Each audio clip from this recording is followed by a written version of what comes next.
President-elect Trump weighing in overnight on the wildfires and the efforts to contain them. Let's bring in Mychael Schnell, congressional reporter with our partners at thehill.com. Mychael, good morning. I know you heard that interview a moment ago. It's just devastating. But Trump has been critical of California Governor Gavin Newsom while so many people are in pain. What are you learning this morning? Yeah, hey, Hena, good morning. That's right. President-elect Donald Trump, as recently as early this morning, keeping up that criticism of those officials on the ground who are responding to these really terrible and devastating wildfires in California. We heard from the president-elect, as I mentioned, on Truth Social, writing just before 1:30 a.m., quote, the incompetent polls have no idea how to put them out, referring there to the wildfires. Now, this is just the latest in what we have seen in this criticism and sparring between President-elect Trump and some of those officials. You mentioned him, one of them being California Governor Gavin Newsom. Now, expect this friction and these dynamics to continue and to come into really clear focus in the coming weeks. A, of course, with President-elect Donald Trump getting ready to take back the White House, return to the White House in just 8 days. And B, we're expecting that on Capitol Hill, discussions about disaster aid for the response for what's happening in California will likely come up in the coming weeks. And it's going to be interesting to see how politics plays into that conversation. Let's switch gears a bit. It's going to be another busy week where you are in our nation's capital. FBI officials briefed top members of the Senate Armed Services Committee this weekend on Trump's Secretary of Defense nominee, Pete Hegseth. We know his confirmation hearing is on Tuesday. Mychael, what are you learning about this report? And is it likely he will get confirmed?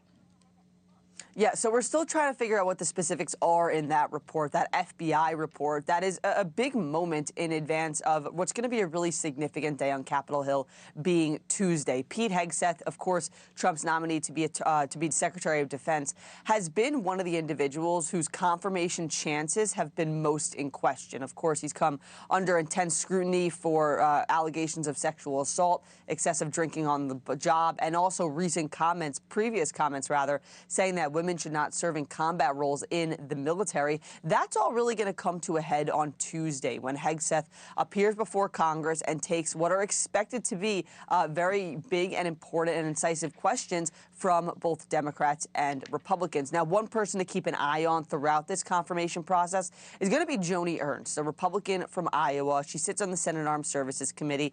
This is somebody who we've spoken about a lot in terms of Pete Hegseth. She's one of the largest stalwarts against sexual assault in the military, and she hasn't yet committed to confirming to supporting Pete Hegseth, despite being a strong Trump supporter. Now, we saw Joni Ernst and Pete Hegseth meet a couple of times back in December. They spoke of those meetings highly, but still, Joni Ernst not giving her full support behind Hegseth.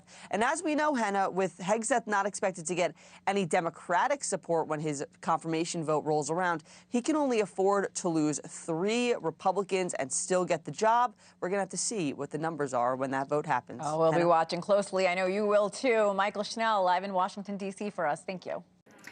Thanks for watching. Go to joinnn.com to find NewsNation on your television provider. And don't forget to click the red subscribe button below to get more of NewsNation's fact-driven, unbiased coverage.